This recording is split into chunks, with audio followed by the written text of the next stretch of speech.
Notes आपके साथ share किए थे, जिसमें किडनी की स्ट्रक्चर थी और नेफ्रॉन की स्ट्रक्चर थी। आपने उनको देखा होगा। आज अपने करते हैं फिजियोलॉजी ऑफ किडनी, यानी यूरिन फॉर्मेशन की क्रिया।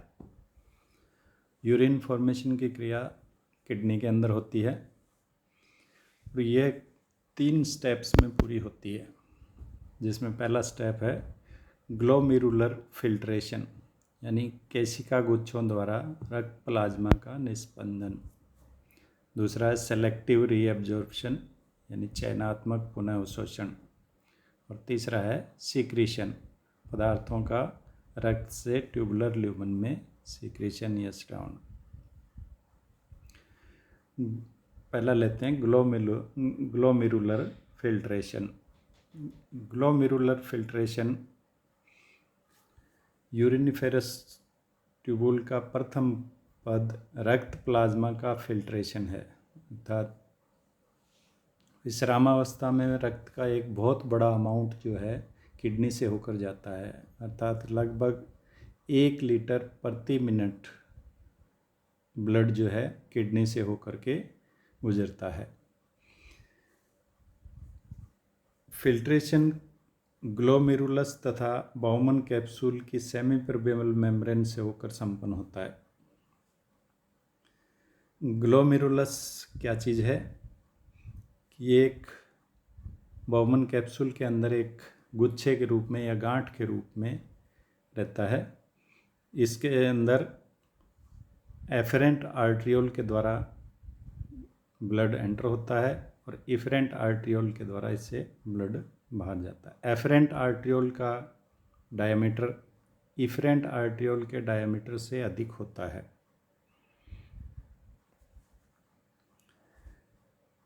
दोनों एफरेंट और इफरेंट के डायमीटर में डिफरेंस होने के कारण इनमें एक ब्लड जब एफरेंट से केशिका गुच्छ से या ग्लोमेरुलस से होकर के इफरेंट में जाता है तो आगे इफरेंट का जो डायमीटर है कम होने के कारण एक फोर्स डेवलप होता है, एक प्रतिरोध उत्पन्न होता है, जिसको अपने कहते हैं glomerulus hydrostatic pressure, GHP, glomerulus hydrostatic pressure. और इसकी वैल्यू होती है 70 mmHg के। तो ग्लोमेरुलस हाइड्रोस्टैटिक प्रेशर जो है उसके विपरीत 2 और फोर्स काम करते हैं, जिसमें एक होता है BCOP, अर्थात ब्लड कोलाइडल ऑस्मोटिक प्रेशर, जिसकी वैल्यू 30 mm होती है, तथा दूसरा होता है कैप्सुलर हाइड्रोस्टैटिक प्रेशर, यानी जो बाउमन कैप्सूल है, कैप्सूल की दीवार के द्वारा एक प्रेशर डेवलप होता है जिसकी वैल्यू 20 mmHg का तो है। तो ये 2 प्रेशर, यानी एक ब्लड के द्वारा प्रतिरोध उत्पन्न होता है और एक कैप्सूल के द्वारा, तो ये दोनों जो फोर्स है ये GHP के विपरीत काम करते हैं। तो GHP में से इन दोनों को अपने माइनस करें तो इफ़ेक्टिव फिल्ट्रेशन प्रेशर मिलता है, यानी नेट जो फिल्ट्रेशन प्रेशर है या उस जिसको अपने इफ़ेक्टिव फिल्ट्रेशन प्रेशर कहते हैं। तो GHP की वैल्यू 70, BCOP की वैल्यू 30, CHP की वैल्यू 20। तो 70 में से हमने 30 + 20 यानी 50 माइनस करेंगे तो EFP जो है वो 20 mm बचता है, इफ़ेक्टिव फिल्ट्रेशन प्रेशर। इसी इफ़ेक्टिव फिल्ट्रेशन प्रेशर के कारण जो फिल्ट्रेशन की क्रिया होती है वो पूर्ण होती है। रक्त में जो पदार्थ उपस्थित होते हैं उनका मॉलिक्यूलर साइज के आधार पर उनका फिल्ट्रेशन होता है। जो लो मॉलिक्यूलर वेट वाले पदार्थ होते हैं वो इस इफ़ेक्टिव फिल्ट्रेशन प्रेशर के कारण बाउमन कैप्सूल में फिल्टर हो जाते हैं।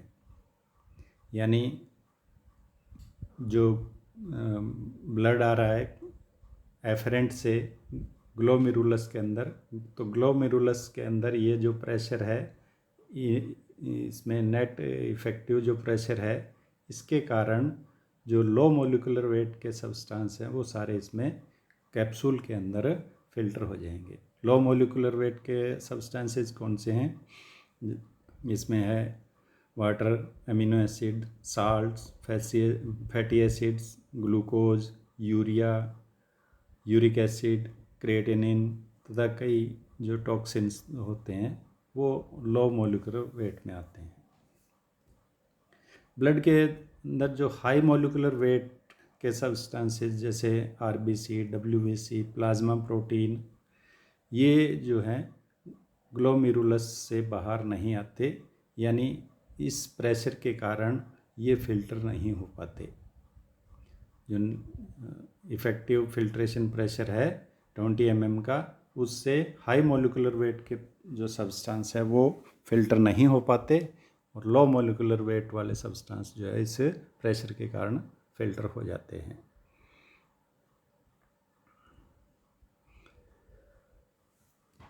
तो इस तरह से जो फिल्ट्रेट निकलता है उसको अपने नेफ्रिन या ग्लोमेरुलस फिल्ट्रेट कहते हैं।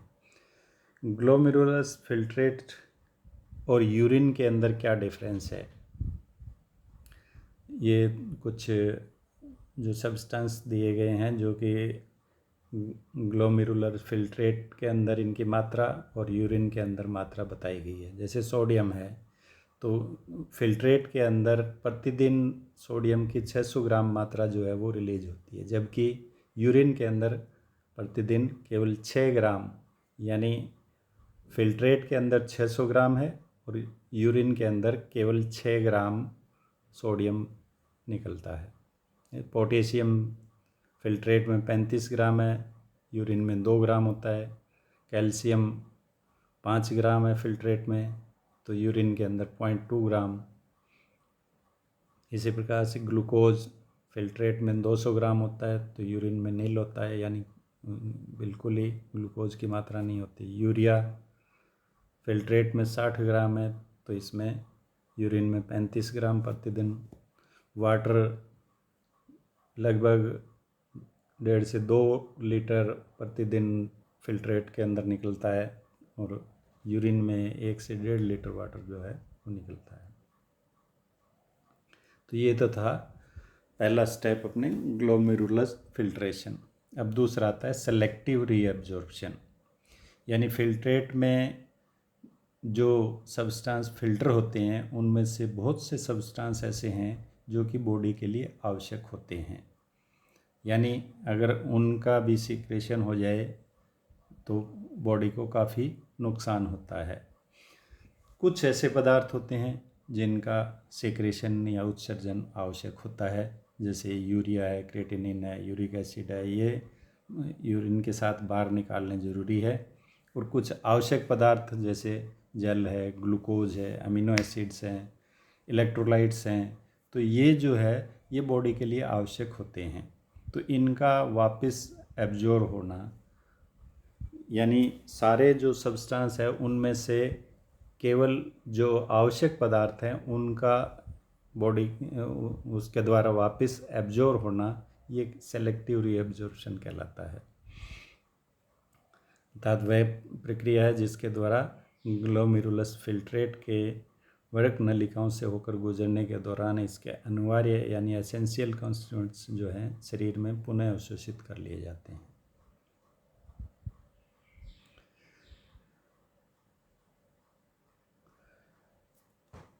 नेफ्रिक जो है बाउमन कैप्सूल में एकत्रित होने के बाद प्रोक्सिमल कन्वोल्यूटेड ट्यूबुल में चला जाता है, यानी बाउमन कैप्सूल से ये प्रोक्सिमल ट्यूबुल में आ जाता है। तो प्रोक्सिमल ट्यूबुल्स की जो दीवारें हैं उनकी जो एपिथेलियम सेल्स है, यानी अंदर की तरफ, यानी जो ट्यूबुल की गुहा है, कैविटी है, उसकी तरफ जो माइक्रोविलाई पाई जाती है। तो माइक्रोविलाई इतनी अधिक संख्या में होती है कि वो एक पूरी की पूरी सतह एक ब्रश की तरह बन जाती है, तो इसके ब्रश बॉर्डर कहते हैं। इसके विपरीत यानी पीछे की साइड जो है, बाहर की साइड जो है, वो उसके अंदर बहुत सारे माइटोकॉन्ड्रिया पाए जाते हैं। तो ये माइटोकॉन्ड्रिया जो है वो जो एक्टिव ट्रांसपोर्ट होता है उसके लिए एनर्जी यानी एटीपी के रूप में ऊर्जा प्रदान करते हैं। माइक्रोविलाई का काम क्या है कि ये नेफ्रिक के संपर्क में आने वाले जो सरफेस एरिया है उसमें वृद्धि करता है। नेफ्रिक से सबसे पहले sodium chloride, glucose, amino acid तथा जल जो है वो पैसिवली यानी निष्क्रिय रूप से ट्यूबुलर ल्यूमन में आ जाते हैं, यानी कैविटी या गुहा के अंदर आ जाते हैं। ल्यूमन से एपिथेलियल सेल में डिफ्यूज हो जाते हैं। बाउमन कैप्सूल से ल्यूमन के अंदर आए, यानी प्रॉक्सिमल ट्यूबुल्स की जो ल्यूमन थी उसके अंदर आ गए, उससे ये ल्यूमन से एपिथेलियल सेल्स के अंदर डिफ्यूज हो जाते हैं। इसके बाद सोडियम आयन, ग्लूकोज तथा अमीनो एसिड्स इंट्रासेलुलर स्पेस में एक्टिव रूप से ट्रांसपोर्ट किए जाते हैं, यानी जो सेल्स है वहाँ से ये आगे जो इंट्रासेलुलर स्पेस है उसके अंदर एक्टिव ट्रांसपोर्ट के द्वारा ट्रांसपोर्ट किए जाते हैं। सोडियम आयन का जब एक्टिव ट्रांसपोर्ट होता है तो क्लोराइड आयन पोटेंशियल डिफरेंस के कारण उसमें पैसिवली डिफ्यूज हो जाता है। तो प्रॉक्सिमल ट्यूब्यूल द्वारा पुनः अवशोषित किए गए पदार्थ पेरिट्यूबुलर कैपिलरीज के द्वारा रक्त में लौटा दिए जाते हैं। नेफ्रिक में से लगभग 80% जल प्रॉक्सिमल ट्यूबुल्स द्वारा पुनः अवशोषित कर लिया जाता है। यह ऑब्लिगेटरी वाटर रीअब्जॉर्प्शन कहलाता है। डिस्टिल ट्यूबुल्स में पदार्थों का और अधिक चयनात्मक तथा यथार्थ रूप से नियमित पुनः अवशोषण होता है। इसमें pituitary hormone anti diuretic ADH की सहायता से लगभग 13% और जल का पुनः अवशोषण होता है। एडीएच जल के लिए डिस्टिल ट्यूबुल्स की परमेबिलिटी में वृद्धि करता है। डिस्टिल ट्यूबुल्स की परमेबिलिटी चेंज हो जाती है।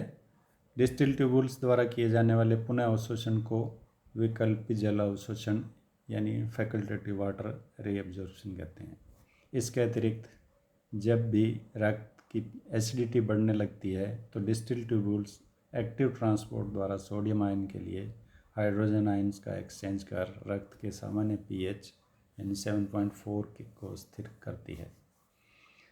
एड्रिनल कोर्टेक्स से सीक्रेशन होने वाला हार्मोन एल्डोस्टेरोन सोडियम के पुनः अवशोषण में वृद्धि करता है।